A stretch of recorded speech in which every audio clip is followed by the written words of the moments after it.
Փաշինյանը մասնակցում է հիմա ինչպես եւ Ալիևը, ինչպես եւ բազմաթիվ եվրոպական երկրների ղեկավարներ մասնակցում են Ալբանիայի Տիրանա մայրաքաղաքում եվրոպական համայնքի 6-րդ գագաթնաժողովին եւ այդ համատեքստում Փաշինյանը ունեցել է նաեւ բազմաթիվ այլ հանդիպումներ, կարճ հանդիպումներ, այդ թվում նաեւ շատ կարճ Էրդողանի հետ, որտեղ դա նույնպես տեսանելի դարձավ եւ այո կանչում ասուր խմելու Ալիևին եւ հետո նստում են խոսում են երկուսով հետո միանում են իրենց նաեւ պատվիրակության որոշ անդամներ արտգործնախարարները մասնավորապես արտգործնախարարները եւս այս ձևաչափը կար հիշում եք մի քանի ամիս առաջ այո հիմա տեսեք որն է խնդիրը Ալիևը հերթական անգամ բարձրացնում է երկու նախապայման ես էլի առիթ եմ ունեցել ասել նրա մասին որ այդ երկու նախապայմանը եթե բավարարվի մյուս երկու կամ մյուս 3 կամ մյուս չգիտեմ քանի նախապայմանի բարձրացնելու հավանականությունը Ալիևի կողմից շատ բարձր է այսինքն Ալիևը շահագրգիռ չէ հնարավորինս արագ լուծել խաղաղության պայմանագիր ասած այդ փաստաթղթի ստորագրումը բայց այնուամենայնիվ երկու նախապայման որոնցից մեկը հիշեցնեմ դա սահմանադրության փոփոխությունն է ու ասելով որ մեր սահմանադրության մեջ թուրքա-ադրբեջանական կողմն ասում որ մեր սահմանադրության մեջ մենք ունենք պահանջ տարածքային առ Ադրբեջան դա վերաբերում է անկախության հռչակագրում տեղ գտած Լեռնային Ղարաբաղի դրույթին որ 1989 թվականի Գերագույն խորհրդի որոշումով Լեռնային Ղարաբաղը միանում է Հայաստանի Հանրապետությանը, այսինքն այդ դրույթին է վերաբերվում, մյուսը դա Մինսկի խմբի լուծարումն է։ Հիմա Փաշինյանի պատասխանը առաջի մասով, սահմանադրության մասով հստական, նա ասում է ին վրա ճնշում մի գործադրեք, ես այսօր սահմանադրության փոփոխություն չեմ կարող անել, ես դրան պատրաստվում եմ եւ դա կանեմ զուգահեռ 26 թվականի ընտրություն 26 կամ որևէ հերթական կամ արտահերթ ազգային ժողովի ընտրությունների հետ միասին կամ դրա հետ զուգահեռ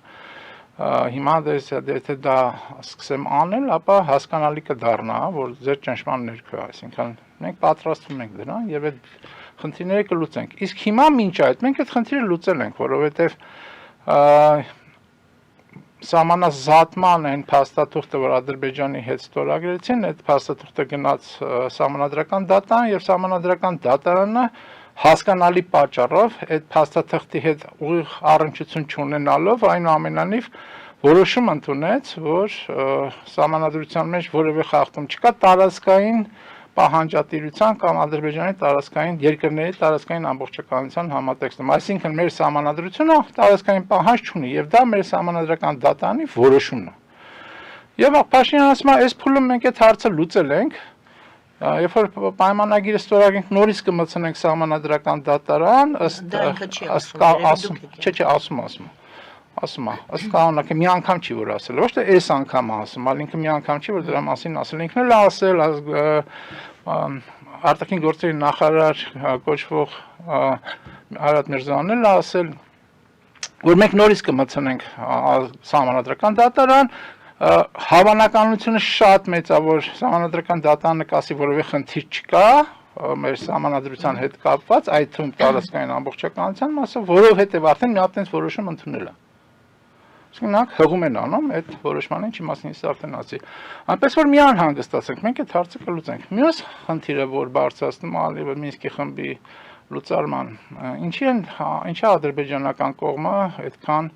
եւ ոչ միայն ադրբեջանական կողմը շեշտադրեմ, որտեղ դրա մասին պարբերաբար ամեն առիթով կամ առանց առիթի խոսում է նաեւ ռուսական կողմը։ Ինչ են նրանք անդադ փորձում այդ Մինսկի խմբի Ղարաբաղին վերաբերող մասը հնարավորինս արագ լուծարել։ Այդ պատճառով դրանով վերջնականապես միջազգայինորեն փակվում է Լեռնային Ղարաբաղի հարցը։ Միջազգայինորեն փակվում է այդ հարցը եւ ընդհանրապես հայկական ինչ որ իմաստով պահանջատիրության խնդիրը փակվում է։ Փաշինյանը դրան բացարձակ դեմ չի։ Փաշինյանը ինքը ջատագովնա մարտնչող մարտի կա առայն, որ հայկական հարցը փակվի ընդհանրապես։ Մի անգամ չի, որ ինքը դրա մասին ասել է եւ իր իրական Հայաստան ասած այդ հայեցակարգում դա ուղիղ արտահայտված է։ Չկա հայկական հարց, չկա պահանջատիրություն, ցեղասպանության մասին կարելի է խոսալ, բայց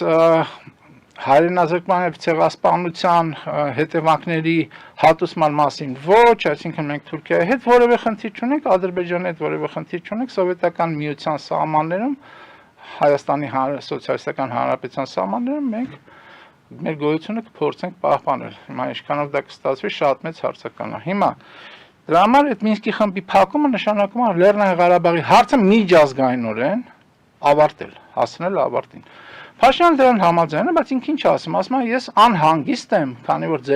ձեր կողմից պահանջատիրության խնդիրներ կան, մասնավորապես Արևմտյան Ադրբեջանին վերաբերվող այդ հատվածը եւ այլն։ Եվ կարող է ստացվի, որ ձեր տարածքում, այսինքն Լեռնային Ղարաբաղը հերթական անգամ ճանաչելով որպես Ադրբեջանի տարածք, ձեր տարածքում խնդիրը փակում ենք, բայց ներ տարածքում կարող եք կոնֆլիկտ առաջացնել դուք, որովհետեւ պահանջատիրություն ունեք։ Եկեք այդ խնդիրը լուծենք միաժամանակ, այսինքն ստորագրենք փաստաթուղթը, խաղաղության պայմանագիր կոչված եւ նույն օրը, նույն պահին, նույն տեղում ստորագրենք նաեւ համատեղ դիմում Մինսկի խմբի լուծարման մասով։ Սա է, ես կարծում եմ, որ Մինսկի խումբը, որը վերաբերում է Լեռնային Ղարաբաղին եւ տարիներ առաջ եւ շարունակ մեր քաղաքական ուժը եւ ես մասնավորապես դրա մասին բարբերաբար ասել ենք, այդ թվում ազգային ժողովում եղած լսումների ժամանակ, որ Մինսկի խումբը ոչ միայն չի կարելի լուծել, այլ Մինսկի խմբին պետք է նոր մանդատ տալ։ Եվ Մինսկի խումբը պետք է փորձել նոր մանդատ տալ եւ Մինսկի խմբի նոր մանդատը պետք է իր մեջ ներառի հայ-ադրբեջանական եւ հայ-թուրքական հարաբերությունների կանոնակարգման բովանդակությունը հենվելով այն փաստի վրա, որ այս Հայաստանը առաջին հանրապետության իրավահաջորդն է, իսկ առաջին հանրապետությունը բռնազավթել եւ բռնակցվել է իր ամբողջ տարածքներով։ Այսինքն, եթե մենք Հայաստանի Հանրապետություն ուզում ենք ունենանք որպես գործոն տարածաշրջանում, եթե մենք ուզում ենք հայկականությունը եւ հայություն ունենալ որպես գործոն տարածաշրջանում, վերականգնել մեր դերն ու նշանակությունը, անպայման մեր խնդիրները մեր հարևանների հետ պետք է լուծվի այն հենքով, որ կա հայկական հարց եւ հայկական հարցի մեջ կա պահանջատիրություն եւ այդ պահանջատիրությունը կարող է լուծվել միջազգային ատյաններում, իսկ Մինսկի խումբը իր էությամբ վերաբերում է Լեռնային Ղարաբաղի խնդրին, Արցախի չէ, Լեռնային Ղարաբաղի խնդրին, բայց իր էությամբ միջազգային ատյանը եւ այդ միջազգային ատյանին կարելի է նոր մանդատ փորձել, նոր մանդատ տալ եւ մեր հարաբերությունները հարևանների հետ հարատև լուծել, որովհետեւ հարատևությունը պարտադիր իր մեջ պետք է ունենա արդարություն։ Փաստաթուղթը, խաղաղության պայմանագիր կոչված փաստաթուղթը չի կարելի ստորագրել, որովհետեւ դա նույն համատեքստում է, ինչ որ ասացի արդեն, դա հայկական հարցի փակումն է վերջնական այս իշխանությունների կողմից եւ այդ նույն համատեքստում չի կարելի լուծարել Մինսկի խումբը, որտեղ Մինսկի խումբը այն ատյանն է, որի միջոցով եւ ոչ միայն Լեռնային Ղարաբաղի, այլ հայ-ադրբեջանական եւ հայ-թուրքական հարաբերությունների լուծման միջազգային միավոր Հայաստանի նկատմամբ տարածքային պահանջներ, ընդհանրապես Հայաստանի Հանրապետության ոչ այն հանրապետության, ոչ այն պետության, որը Փաշինյանն է ուզում ունենալ իրական Հայաստան, այսպես կոչված հայեցակարգի ներքո, այլ իրական Հայաստանի Հանրապետություն, հայկականությամբ եւ հայությամբ լի եւ գործոն Հայաստանի Հանրապետություն ունենալը երաշխավոր կարող է լինել միայն ինքը Հայաստանի Հանրապետությունն է։ Այսինքն Հայաստանի Հանրապետության զորությունը դա պետք է լինի եւ ռազմական զորություն, եւ տնտեսական զորություն, եւ բովանդակային հայկականությամբ զորություն։ Միայն դա է, որ կարող է երաշխավորել։ Խաղաղության պայմանագիրը ինչ խնդիր է լուծում։ Որևէ, լուծում է խնդիր, իհարկե։ Խաղաղության պայմանագիրը լինելու է այն թուղթը, որը թափ տալով Փաշինյանը փորձելու է վերընտրվել, այսինքն 26 թե որևէ այլ թվին